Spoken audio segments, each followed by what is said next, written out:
2. Is this my level right here? Your volume for your headphones, yes. Perfect. Take me down just a hair. There, that's good. Yeah. Okay.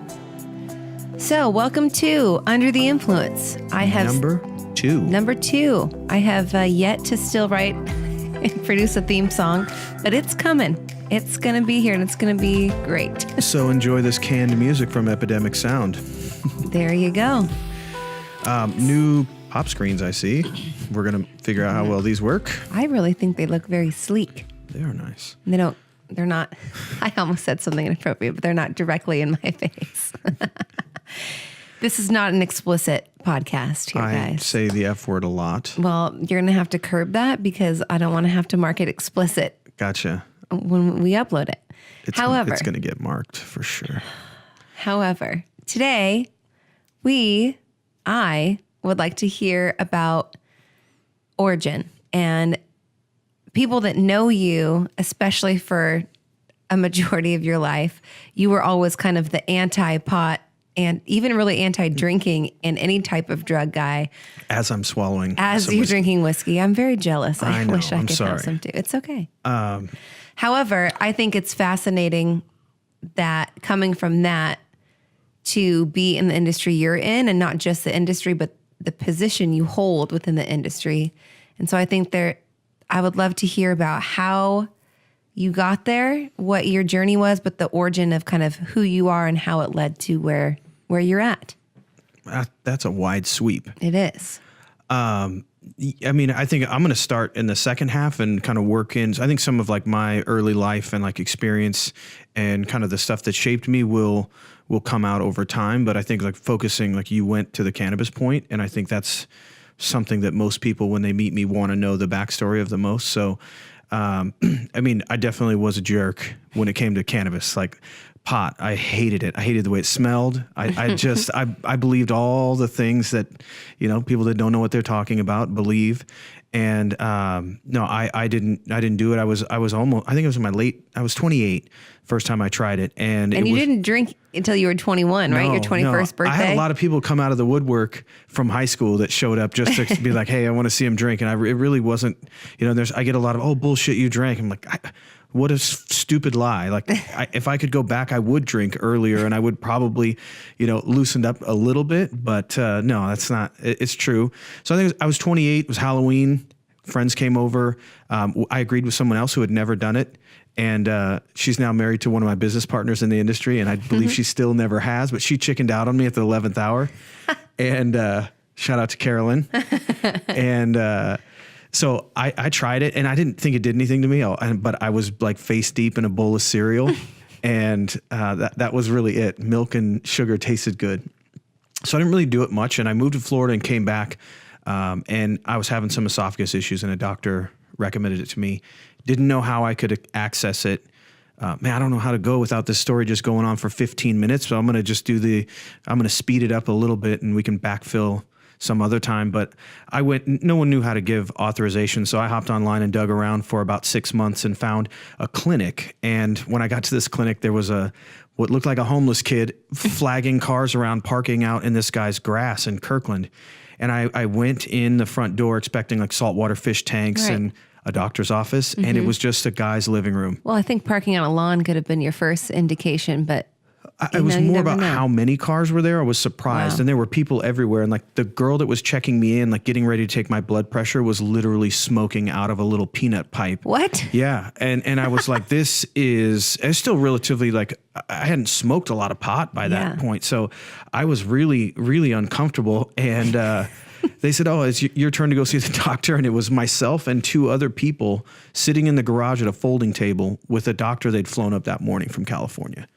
And it could not have been more sketch. And I left. I mean, I left with my authorization. I felt completely liberated, not because I wanted to become this big pot guru, but I just felt like, well, now I'm allowed to grow it, or I'm allowed to consume it and learn more about it without the fear of like using alternative web browsers and trying to like bounce IP addresses because I was looking up how do you grow marijuana. What was the interaction between the doctor and you guys like? Like, did you just say, I have this problem? He said, great. And just wrote you a prescription, or what was that process like? Yeah, no, it was bizarre. I had a lot of medical records and mine went relatively smooth.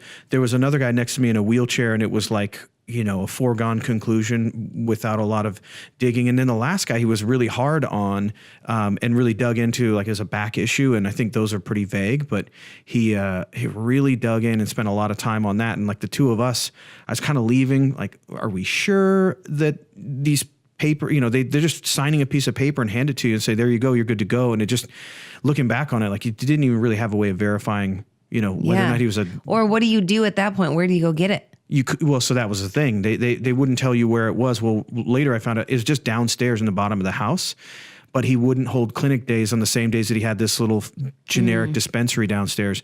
Ended up being like a big tragedy at that house. It had got robbed multiple times. There were people killed, and it turned out to be a real. It's a big story. I wasn't involved in any of that, but you'd go there downstairs. He had a pit bull and a little Pomeranian.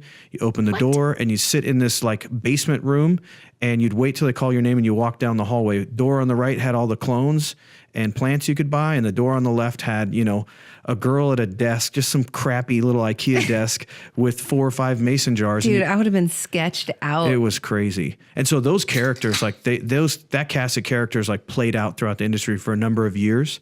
But it was kind of like this little hub for people that wanted to, and the police knew a lot of what was going on. It was a weird place. But when I left, I thought, this is going to be the easiest transition for me.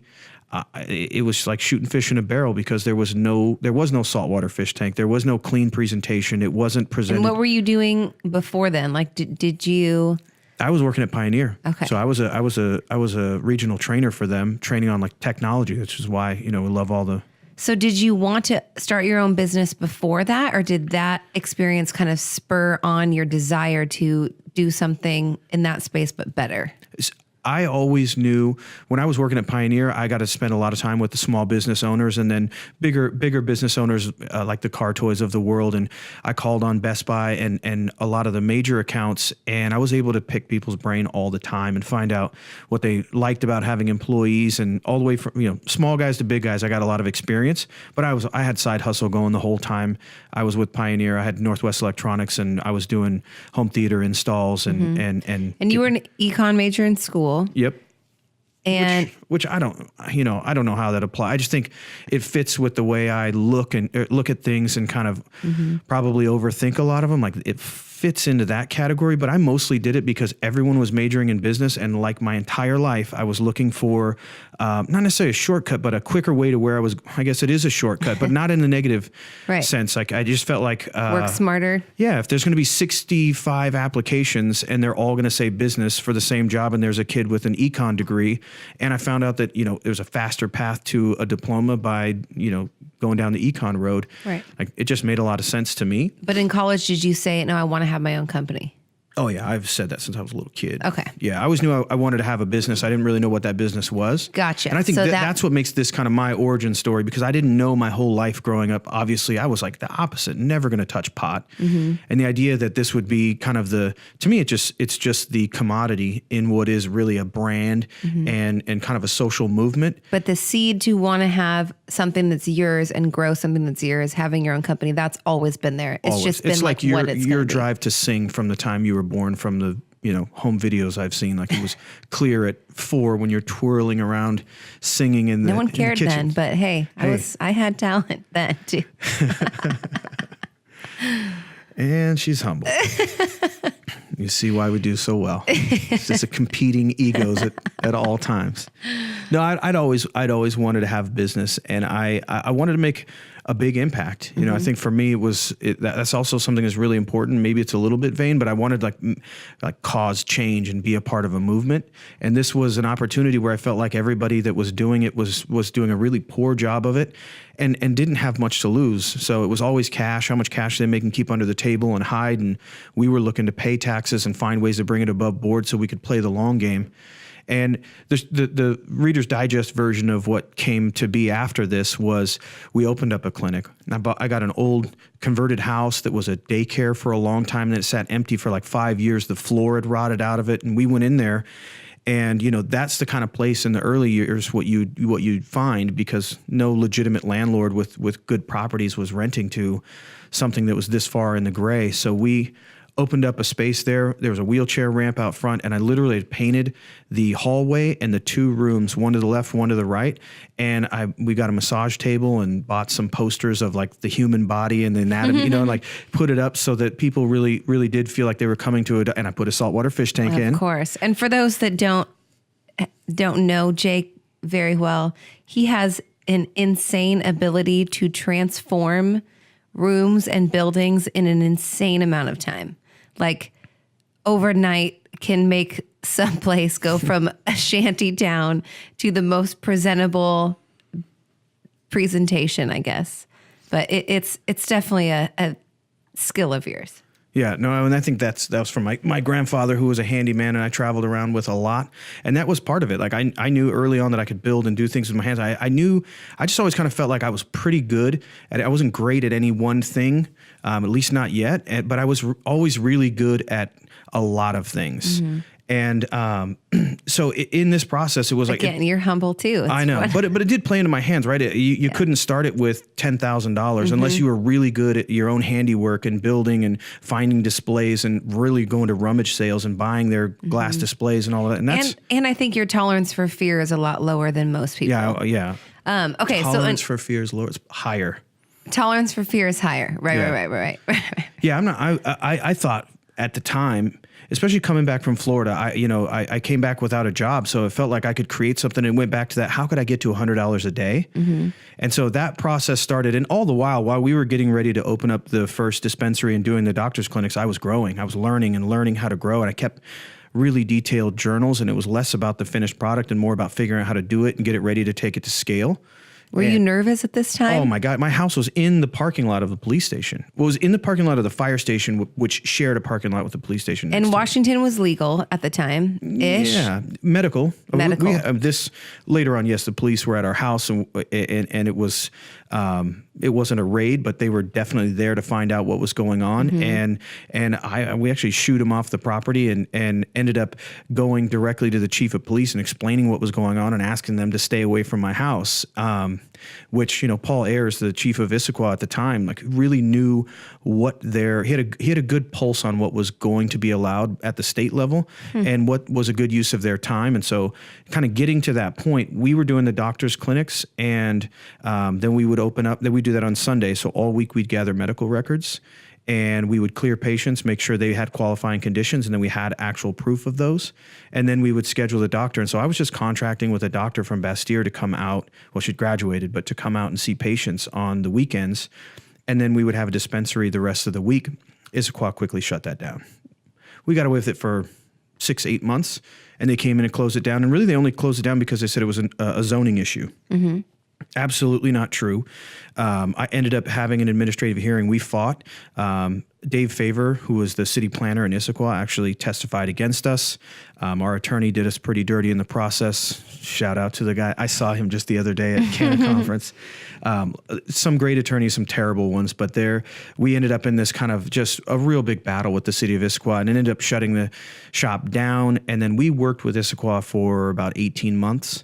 And went through Planning and Policy Commission and every layer of the city government. And we ended up initially losing. And in the end, we had one of the first ordinances in the country that actually regulated and monitored our business activity long before it was recreational legal here in Washington. So we got to set the precedent. And then we had a really great, I still consider Dave Favor and multiple members of the city council through that process became friends. And I don't think we got preferential treatment through that. I think it was, we genuinely worked hard to show them.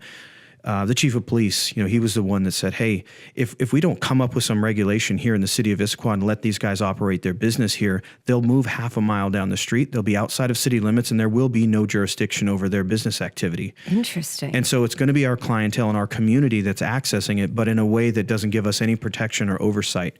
So that I thought that was like one of the most, maybe it's because he's about to retire, I don't know, but it was one of the more progressive ways to look at the industry, and he really, really got it. He ended up fighting for us. I mean, this was not without a ton of deviations and problems through the process. But we ended up being in a position where the city came in and took a full sweep of our shops, had access to our cameras. I mean, this is so long ago.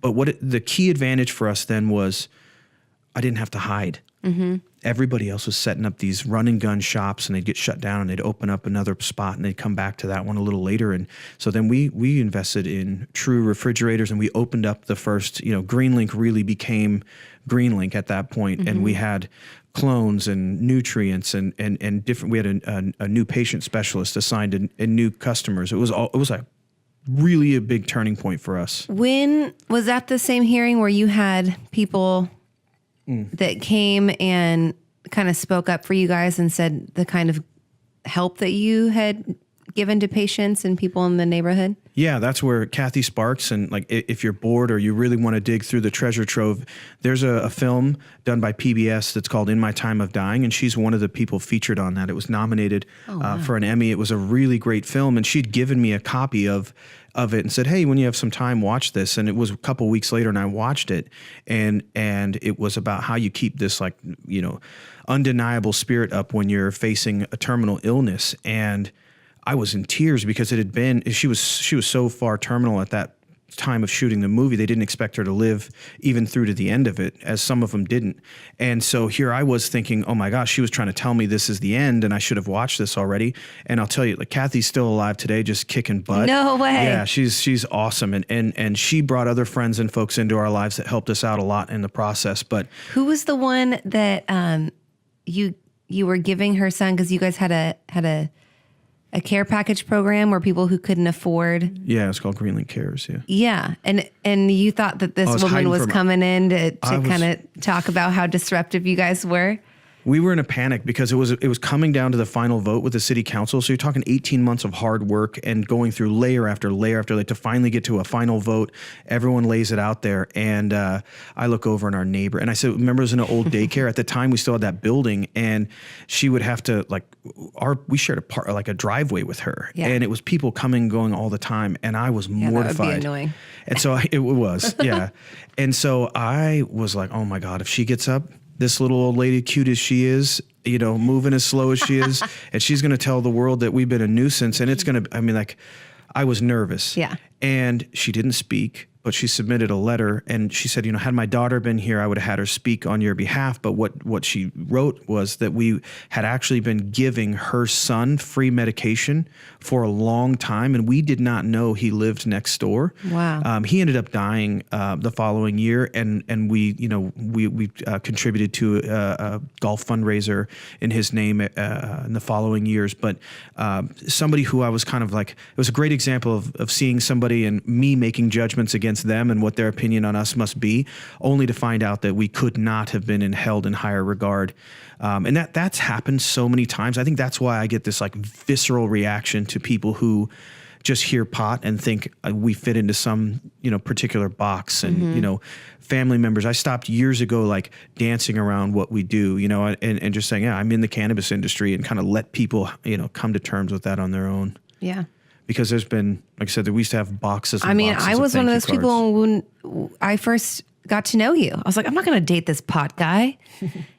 So I think just in the times we're in and kind of growing up with the idea of what we think it is versus what it can actually do for people, especially people with illnesses and even mental illnesses and, anxiety and spasticity. I can never say that word. Spasticity disorders. Anyways, there's this whole side of it that I had no idea was even beneficial to people. Yeah. So, that I think now knowing you, knowing what you've built, knowing the impact that it can have, now I have that reaction. People are like, yeah, I get a little, I'm like, oh, you have no idea. Anyway, it's not like it was even 8-9 years ago, where people would or even be shocked 8-9 months ago. Yeah, and people now it's it's a badge of honor. It's the best way to strike up a conversation is to drop that line. And now it's interesting. People at parties and stuff where before at Nolan's 1-year-old birthday party. Yeah. I got cornered. What do you do? And we were at a round table with 5 other people, all of which are over 60 years old. And I went, oh man, how did we get this circle? Right. And we sat and talked about cannabis and cultivation. I feel like the people over 60, 50 or 60 are way more receptive than a lot of the 30 and 40-year-olds. Yeah. But my question is this. Now that you had kind of found what you really want to dig in with and really want to build and something that you feel like has value and that you're passionate about, how does your origin of what you want to do with the business kind of play into where you're at now, company-wise? I think what I've found is like everything that seemed scary, or every time I thought I knew something, another year would go by and I'd look back and I'd kind of be a little embarrassed for the way I negotiated a contract, or how upset I got over a delay, or even how freaked out I used to get about payroll. And there were times in this industry, I think what nobody understands is that it's not just you start and you get rich. You know, it was extremely hard, because when the money was really good, the banking and tax situations were extremely difficult. And now that some of those things are getting easier, it's scaling and keeping up with the Joneses, and it's overregulated, it's overtaxed. And I know no one wants to hear an industry they think is absolutely booming complain about paying too much in taxes, but it is drastically overtaxed. I think businesses in Washington are going to be failing. They already are failing. Yeah, it's happening at record rates. I think the state's going to make adjustments to accommodate for that, because we've got a weird program here.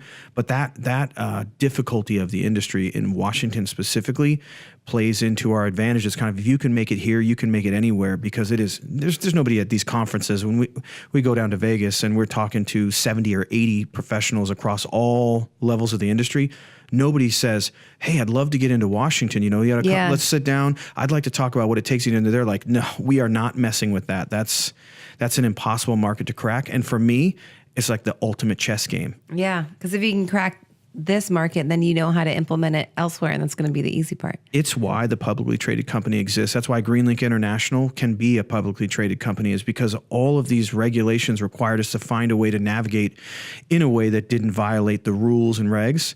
And that type of oversight and thoughtfulness plays right into the hands of a publicly traded company, which has so much oversight and is almost crippling at times, especially to new businesses trying to make that transition. I felt like we were kind of conditioned for it. We were used to these, and people say, oh, when I opened up a bar, it was like, I know what it was like dealing with the LCB. I'm like, get out of here with that. That's child's play, opening up a bar, you know, or a regular business. I can't stand when our friends will say, I'm thinking about opening up a business someday. That drives me crazy. You mean you're going to order business cards and file with the Secretary of State and, you know, rent a building for $1,200 and do a pop-up clothing store? Wow. You know, I literally, there's your business, and you could do everything else like in the process of setting it up. I'm not saying you shouldn't spend time preparing, but the amount of oversight in this industry is absolutely, and you can't do anything without 3 attorneys looking at it. I don't know how you deal with it every day. I get annoyed and I just hear about 30% of it. I'm like, that's too hard. Well, and the attorneys, they a lot of times, I didn't have to pay a lot in the early years because they didn't know the application of the laws any better than we did. It was just what was the most defensible position we could take. And a lot of the times that was back and forth between, us and the attorneys. And that was like, we'd go there and leave with a collective plan, where most other industries, you can sit down with somebody and say, could you please tell me what to put here? Can you tell me where this goes? A little side story, that initial Issaquah ordinance that passed required that I go in for fingerprints. And I didn't know how I felt about that. I knew they were sending him into the feds to do a background check. And so, had to go to the jail and do it. And they wheel out this cart right in the hallway, like right up. And I thought, they're already going to hold on to my wrist. They're just snap it behind my back and wheel me down the hall and lock me up. Oh, yeah. You thought it was a setup. Gotcha, dummy. So we did it, and they called me back and said, hey, the feds rejected it. And what? Why? They rejected your fingerprints because they sent it in with an application for the marijuana ordinance and said, we want to do a background check, subject to like cannabis ordinance and retail shop that they wanted to allow me to open. And they threw it back and said, we don't have a division that would look into that stuff. Like, no. And so they called me back in and said, you're gonna have to do your fingerprints again. And we're just gonna do a general background check for criminal history. And that will suffice. And I thought, oh, now this is the one. The feds have been alerted. And now the feds are down there waiting for me to come in and take my fingerprints one more time. Yeah. And that was the time. And I was sweating. That was one of the most nervous times I've ever been. And I was around when there were these like message boards where people would say, hey, they're raiding in Olympia. Now they're raiding in Tacoma. And you could watch them move up the map of places, and we'd send everybody home. I remember one day sending everybody home, closing all the blinds and just sitting at the desk right in front of the door with my hands and palms there, just waiting, because I knew they'd moved north from Tacoma, and we were in the limelight. We were as exposed and out in front of any business. That's why we became such a big juggernaut. And did you ever get raided? No. We had grows that we were affiliated with get raided, where they just came and took down plants that were beyond their count or beyond the size. And the allowances, but never in the shop. So for the average person, because it's federally illegal, and even now because it's legal in the state, how did you even run? How did they even handle that? Like, they just say, you can do this, but we may come raid you and shut you down at any point. Yeah, because it's not necessarily the same jurisdictions that are like the IRS says they want their tax money no matter what. Early on, all of these were run as social services nonprofits. That's why we had Greenlink Cares. That's why we did all those things, because we would set our budget, and that's what we did. So that we could grow the business, but it wasn't about turning a big profit. It was about growing the business and being able to serve more people. And over the course of time, the Department of Revenue came in and said, no, we're taking 10%. This is a sale. A sale's a sale. Ring it up, and we want 10%. So it's like, well, you won't recognize us, and the IRS won't recognize us and let us write off tax deductions. But as a nonprofit, you require us to do a for-profit sale and pay your 10%. So we were going down, on big months, I would be going down with $30,000 in cash. I got kicked out one day. They told me I was money laundering, and he yelled at me up and down. I got the Seattle Times involved. And at that time, I was really high profile. We'd done all those stuff on Wall Street Journal and World News Tonight, all of those things. We did a ton of media at that time. So I called everyone up and said, hey, I just got chased out of the Department of Revenue, of which I'm one of the only people in the space actually paying my full dues, and I'm being treated like a criminal.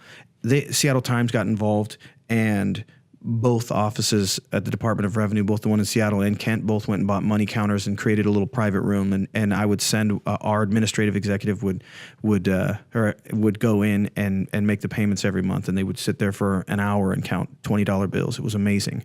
Wow. But it was one of those things where it was really hard to run a business when everyone wanted the taxes from it, but at the same time they kick your door in, and nobody ever went to jail. They just took all the cash, they took all of the equipment and supplies, and would almost let you do it over again and come take it all over once again. So that happened to people over and over again. What's the biggest change you've seen from that era to now, even in the last year to now? It's the amount of money that's in the game right now. Yeah. It's still really hard to raise money specifically for the space. I remember working with Privateer in the old days, and I think they just closed $7 million, and thinking, my gosh, the amount of money and the impact they're going to make with that.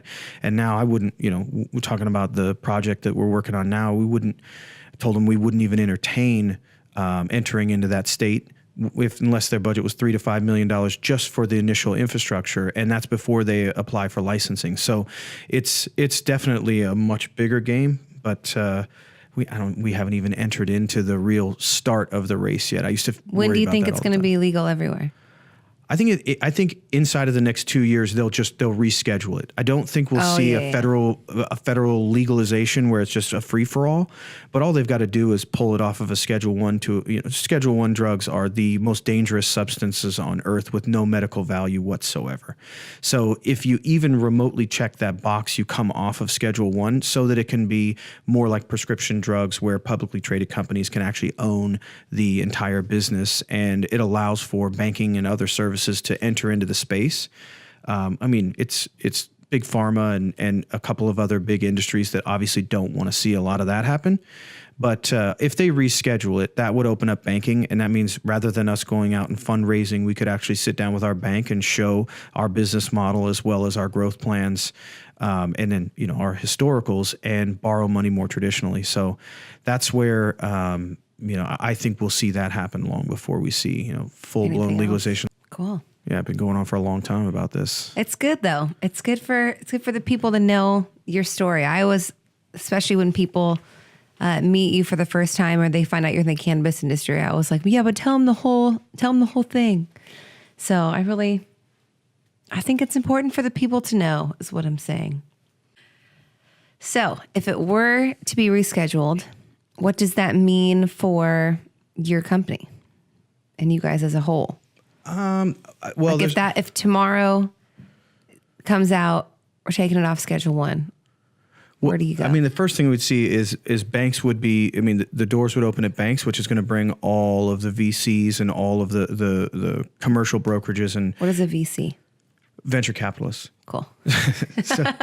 So you'd get all these folks with capital looking to invest in the space because everyone would see that that's kind of like the gold rush is on in the U.S. And we've seen what's happened to Canadian companies and small companies that have a lot of brands and a pretty big footprint on a couple of regional levels that could then consolidate a lot of those efforts. And we would bring in large amounts of capital and infuse it into the business. And we would be it would be a race for market share.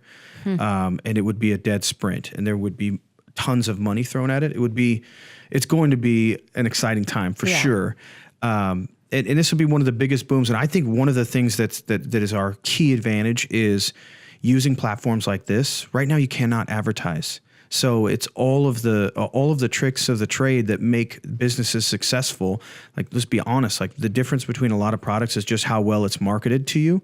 And to be in a time where marketing and influence and the whole purpose of this podcast is to be in a position where we can talk about the companies and the things we're doing and help establish the brands, all while setting the foundation in place. And when you get some of these advertising restrictions to go away, when YouTube and Facebook stop being so hostile towards this industry, we're going to see a boom at such a unique time in history there's going to be millennials and those even younger than millennials that are going to become extremely wealthy because of their investment. So I mean, there's kids out there with Robinhood accounts that are buying up little pot stocks and I mean, we get emails, hey, where can I find your stock? Is it available? And we're a penny stock, so we're on the OTC. We're just the small guys right now, but that's very intentional on our part. And can anyone can go on and buy your stock right now? How do people get involved if they want?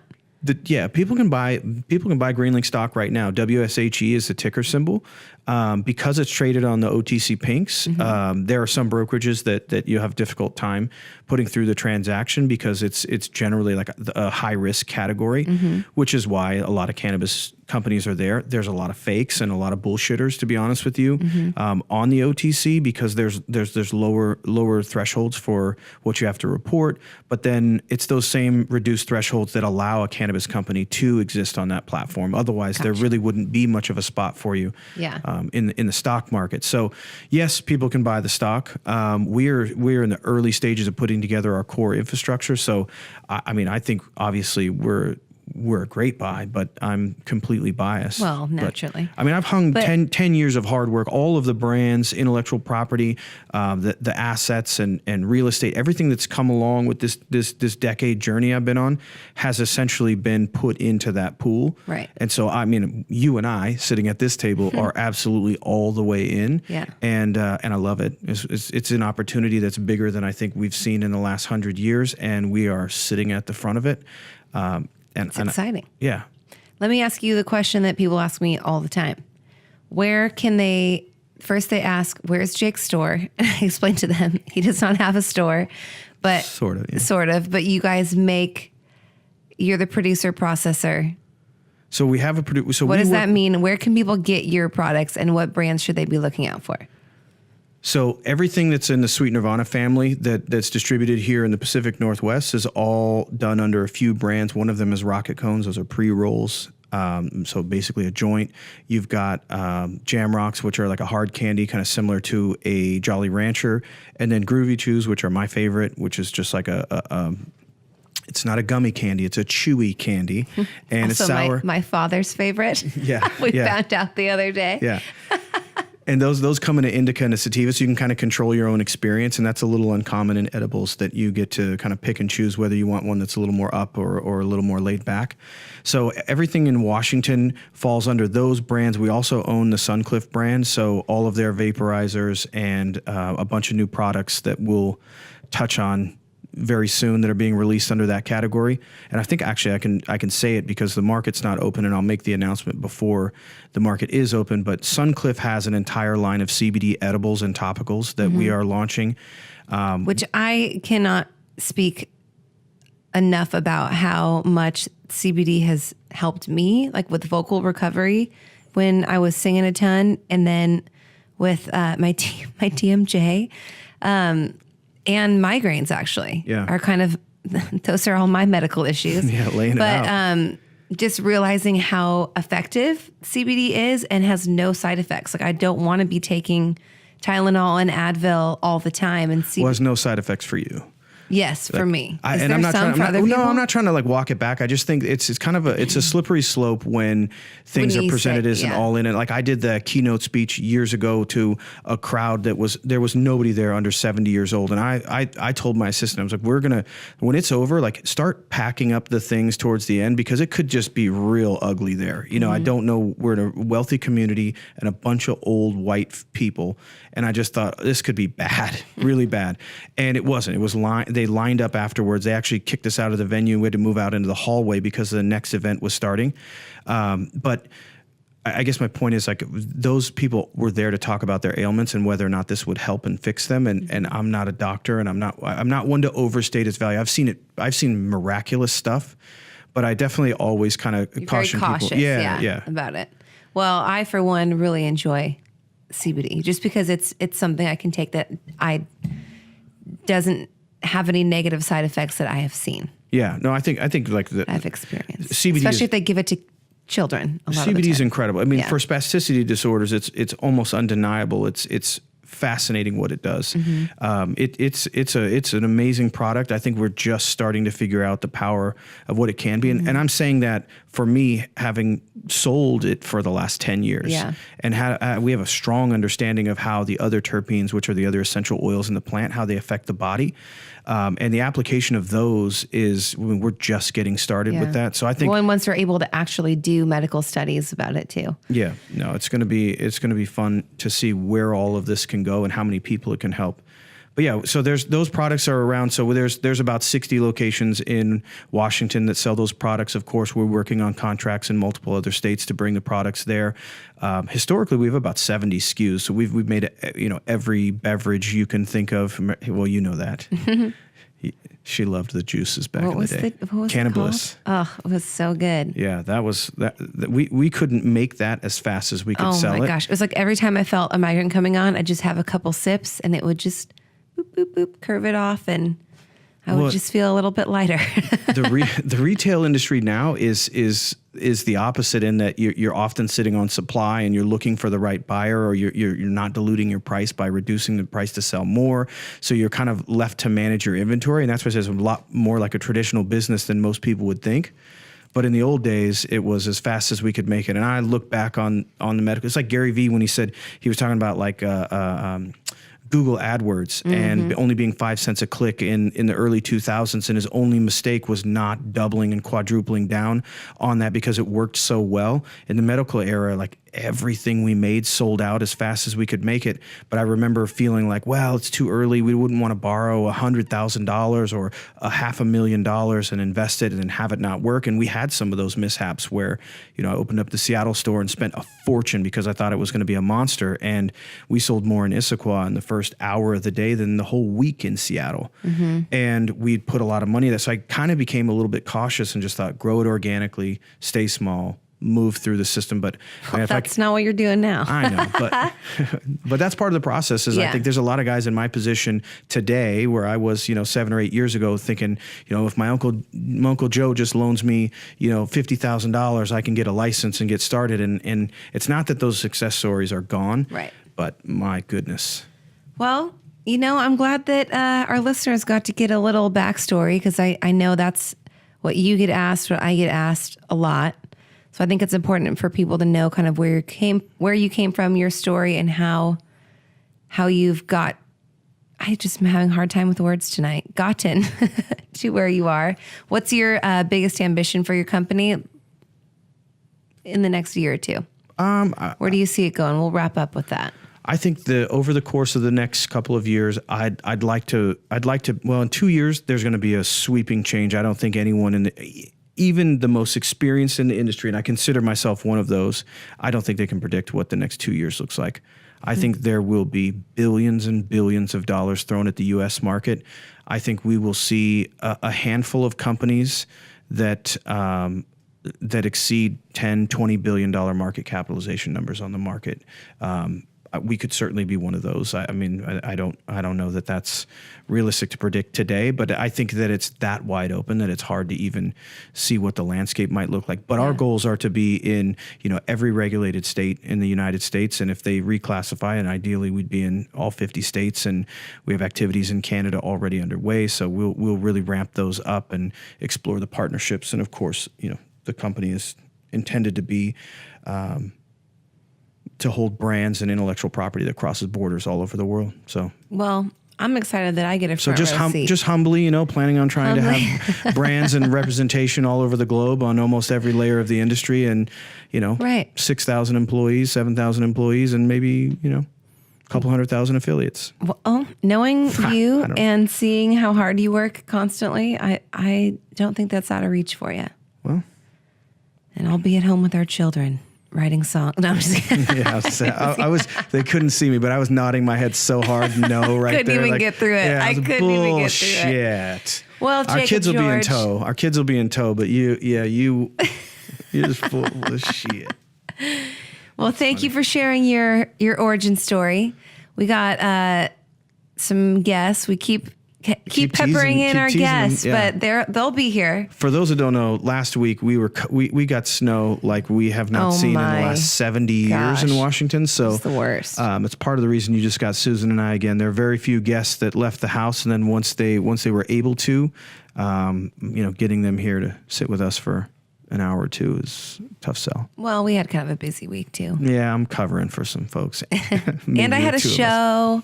We had things. It was Valentine's. Doing a show 6 months pregnant. That was interesting. It felt really attractive. Let's just put it that way. It was awesome. Anyways, thank you so much for listening. You can find Under the Influence on Apple Podcasts. It's actually called Under the Influence with the Georges. Don't you think if they're listening to it, they've already found it?